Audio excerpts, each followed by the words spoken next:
Is Gojo the strongest Six Eyes Limitless user ever? Yeah, I think so, but there is a small case to be made for potentially another Six Eyes Limitless user, but we'll talk more about that a bit later in this video. For now, I want to talk about this talent versus hard work thing that's been going around with a lot of characters in different animes, deciding who is talented and who is hardworking, right?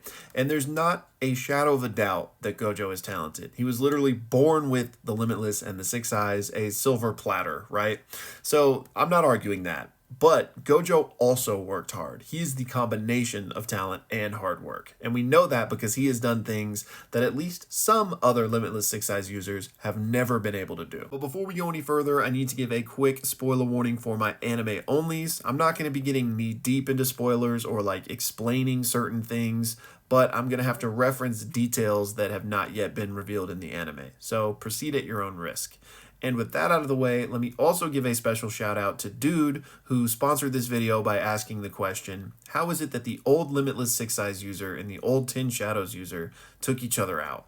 Is it just because Gojo is built different since he could pretty clearly take out a Maharaga, or was it just that those previous users were young and inexperienced and maybe didn't have enough time to grow? So for anyone that needs a refresher, this question is referring to this panel where Gojo is telling Megami about this fight between the previous Six Eyes Limitless user and a previous Ten Shadows user where they took each other out. And he's telling Megami this to show him that, you can be as strong as me. You have that potential. Let's talk about what we can glean from that information. First of all, we know that no Zenin clan member has ever tamed Maharaga. So, in this past battle, it wasn't a tamed Maharaga that was used. And the fact that both the Gojo clan member and the Zenin clan member died makes it pretty obvious that there was a Maharaga summoning ritual that was used as a trump card from the Ten Shadows user that ended up killing both the Gojo clan member and the Zenin clan member. So, again, what we can glean from that is that whoever this Six Eyes Limitless user was not strong enough to beat even an untamed Maharaga. Now, we don't know how old they were, like your question poses. Perhaps they were younger, inexperienced, and maybe that is the case, but at the end of the day, they were just not up to snuff, right? So Gojo, at the very least, clears those members.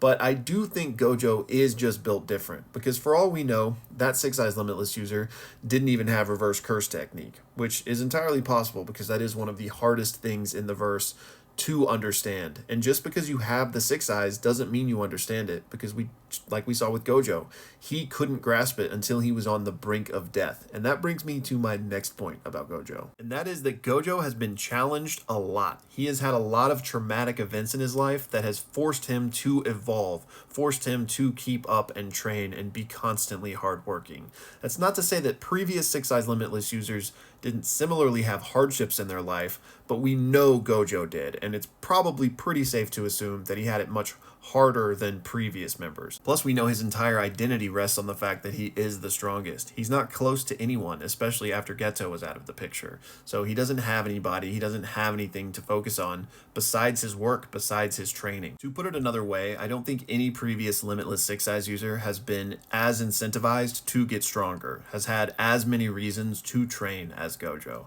We know at least some of them in the past had to face against Kenjaku, and they defeated Kenjaku, and we know that as far as Tengen and the Star Plasma Vessel timeline goes, that's never been interrupted in the same way that it has been in Gojo's time. Also, Gojo may be the only one that has ever had to face against Sukuna, and obviously that happened kind of toward the end of things, but he still knew that fight was coming and would have been training for it, especially considering his time in the prison realm, where he had nothing else to do but kind of theory craft and train, depending on what you think he was actually capable of while he was in there. To put a nice little bow on everything I'm saying here is, sure, there could be previous Six Eyes Limitless users, but they might not have been awakened or enlightened in the same way that we know Gojo was.